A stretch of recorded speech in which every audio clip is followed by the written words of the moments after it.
There's a verse that you've heard since you were a kid, and it's a memory verse that circulates in many places, where Jesus in Matthew 5, verse 13 says, "You are the salt of the earth. If the salt has lost its savor, wherein will it be salted? It's going to be cast out and trodden underfoot." And we hear that verse, and we actually say amen, but do we really know what Jesus meant when he said, "You are the salt of the earth"? If this was chemistry class, you are sodium chloride. That is a catalyst that provokes change. If the sodium chloride has lost its potency, wherein will it become reconstituted? It's thrown out of the laboratory. You don't need it anymore. You see, sodium chloride, salt, is something that provokes things. My mother was a chef. She cooked, and she was incredible in the kitchen. And in every Mexican home, the day comes when you cook your first pot of beans. And I was no different. And pinto beans is what's happening in Mexican homes. And you have to pull out the rocks because they look exactly like the pinto bean. And humans aren't made to bite into a rock. Some have tried with disastrous results. And so you pull the rocks and you put them in water, and then you let them simmer to a soft boil over a 2-hour period. And that makes perfect pinto beans.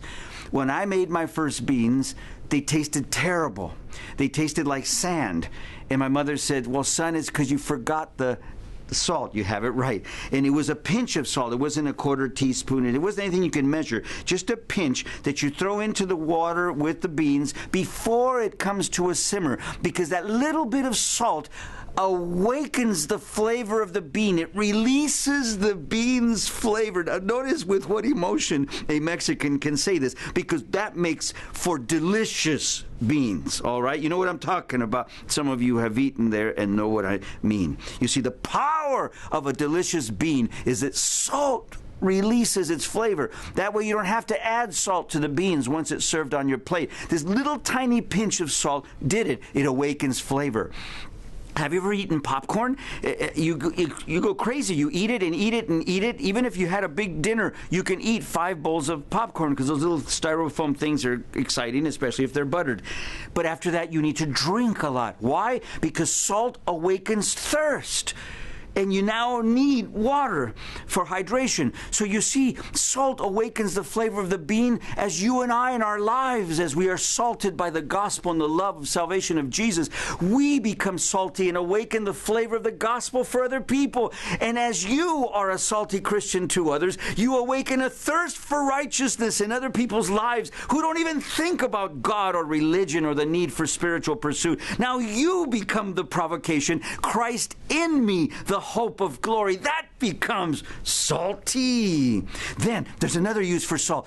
It's winter time in many places around the planet every day. It might be spring at your place, or summer and autumn, or fall, but it's always winter somewhere. And winter means cold. Winter means ice and snow in many places. And all of us who live in places where it snows know that once the place freezes over, what's the only way to clear that ice? You throw a handful of salt, and it melts the coldest ice. At your church, the place may be freezing cold with problems, but you can be that pinch of salt that melts the coldest ice at church. You see, salt becomes a provocation. It becomes something that unleashes change, and is something that in the hands of God can be delicious for the people.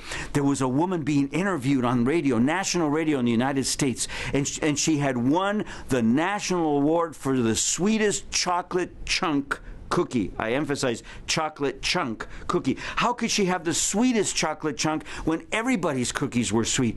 And they asked her, what was the secret of the sweetness of your chocolate? And she says, right here on national radio. Well, aren't you going to publish a book? Well, yeah, I guess my recipe will be public anyway. All right, well, she says, when I melt this bitter chocolate, I throw in a pinch of, you guessed it, salt. And it holds back the bitterness and accentuates the sweetness.